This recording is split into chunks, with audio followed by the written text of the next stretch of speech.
Paano ba? Ano nga ang dahilan ng pagiging makakalimutin? Sa ating video na ito, huwag ring kalimutan na mag-like, share, and comment. Para sa mga topic request, huwag mahihiyang mag-comment sa ating comment section. At kung meron ka namang mga bagay na parehas na experience, huwag kang mahihiyang i-share at ikwento sa aming comment section. Okay, tuloy na tayo. Baka makalimutan ko pa. Reason number 1. May sleep apnea. Isa sa mga rason kung bakit nagiging makakalimutin ang isang tao ay dahil sa may sleep apnea.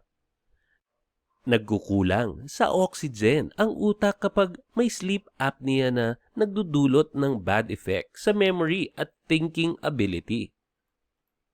Ayon sa pananaliksik, ang pagsasagawa ng regular na ehersisyo, partikular ang paglalakad, ay isang lunas upang mapanumbalik ang sigla ng memorya. Ang palagiang paglalakad ay nakakapanatili ng isang malusog at masiglang utak, kaya't may iwasan ang panganib sa pagkakaroon ng mahinang alaala kung gagawing madalas ang paglalakad. Mali na lagi nating naiuugnay ang pagiging makakalimutin sa Alzheimer's disease dahil may iba pang dahilan kung bakit tayo nagiging makakalimutin. Reason number 2. Depressed. Isa ring sa mga dahilan na dapat ikonsidera kung bakit nagiging makakalimutin ang isang tao ay dahil sa depressed siya. Ang brain region na naaapektuhan kapag nakakaranas depresyon ang isang tao ay yung bahagi kung saan ang function nito ay may kinalaman sa memory, the speed at which we think, attention, and problem-solving ability. Isa sa mga paraan upang maiwasan ang pagiging makakalimutin ay ang pagiging masaya. Maraming paraan upang maging masaya. Maaari kang maglibang sa pamamagitan ng pagbabasa ng libro, pakikipag-usap sa mga kaanak at mga kaibigan at iba pa. Maaari ka ring tumuklas ng bagong talento at pagkakaabalahan gaya ng pagluluto, pananahi, painting, pagsusulat, gardening, pagtugtog ng instrumento, o anumang hilig mong gawin, depende sa iyong interes. Sa ating reason number 3, isa rin ito sa mga kadalasang dahilan. Matakaw sa alak.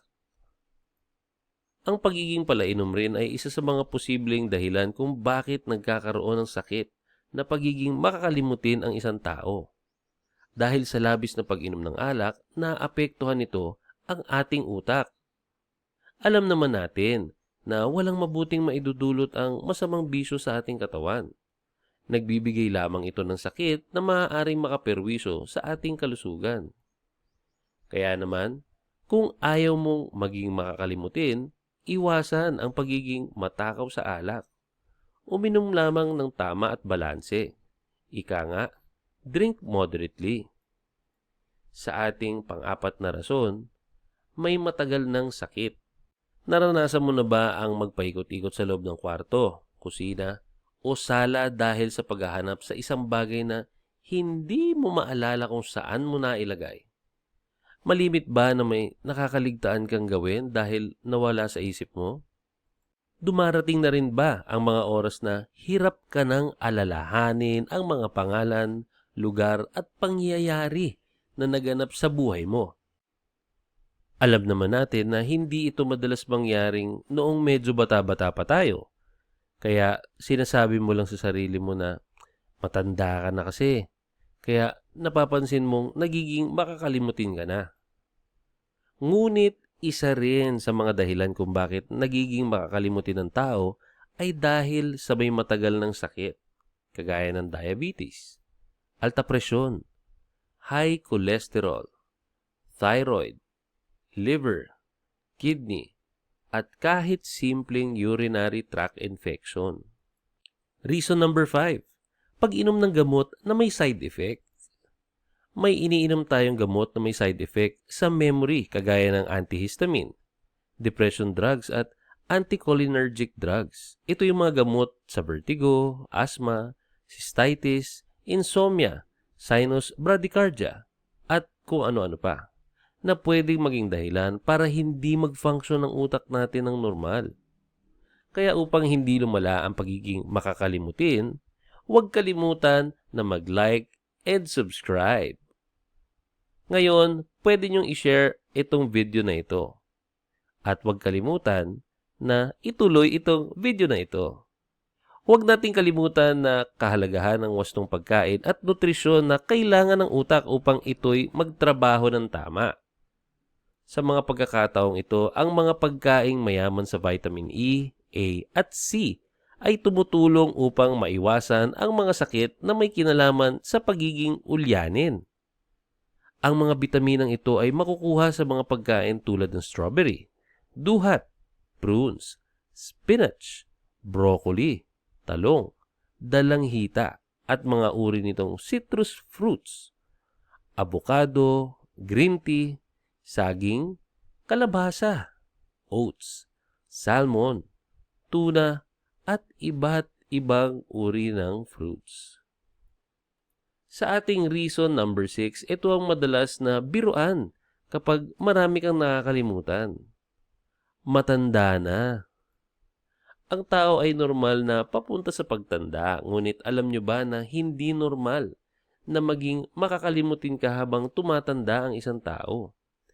Ang pagiging makakalimutin o ulyanin ay hindi direktang epekto ng katandaan, kundi ito ay resulta ng ibang karamdaman na tumama sa katawan, partikular sa utak. Ang Alzheimer's disease ay dumarating sa edad na 65 pataas. Huwag mag-alala kung nakakaranas ng mild forgetfulness dahil ito ay common sa nangyayari sa kahit sinong tao, matanda man siya o bata. Laging maging positibo at iwasan ang ma-stress o ma-depress. Importanteng laging panatag ang isip at iwasan ang mga alalahanin sa halip na problemahin ang problema. Sa ating reason number 7, sobrang stress. Ang labis na stress ay nakakaapekto rin sa utak upang tayo ay hindi mag-function ng maayos. Imagine, dahil sa sobrang pag-iisip, nakakalimutan natin ang mga simpleng bagay. Upang maiwasan ang stress at maibaling ang iyong atensyon sa ibang bagay, sinasabi rin na napakahalaga ang mag-ehersisyo dahil ito ay ang nagpapatubo ng mga cells sa utak upang maging palaging alerto ang isip. At reason number 8, kakulangan sa oras ng tulog. Isa rin sa mga dahilan kung bakit hindi tayo nakakatulog ng maayos at nagiging makakalimutin ay dahil sa labis na pag-iisip. Ang kakulangan sa oras ng pagtulog o ang kakawalan ng tamang pagpapahinga ng katawan ay maaaring magdulot ng pagiging makakalimutin. Siguraduhin na sapat ang oras ng itinutulog sa gabi dahil ang sapat na pahinga para sa utak ay kailangan upang makapagprogreso ng maayos at mapatatag ang memorya. Ibig sabihin, hindi lang basta tamang pagkain ang kailangan tamang pahinga at tamang tulog din. Tandaan na ang pagiging makakalimutin ay hindi natin dapat ipasawalang bahala. Totoo na habang tumatanda ay marami ding di ka nais-nais na pagbabago sa ating katawan. Kaya, ang pag-iingat at pagsusuri sa ating araw-araw na ginagawa ay dapat nating bigyan ng pansin. Kaya siguraduhin, nakakain ng tama, balancing diet, tulog, pahinga, at importanteng huwag masyadong isipin ang stress kung ayaw mong maging makakalimutin. Once again, maraming salamat po sa panonood. For more topics, please comment and suggest. And sa ating mga bagong viewers, you can like and subscribe para sa ating YouTube channel. Once again mga kaibigan, maraming salamat po sa inyong panonood. See you sa ating mga future videos.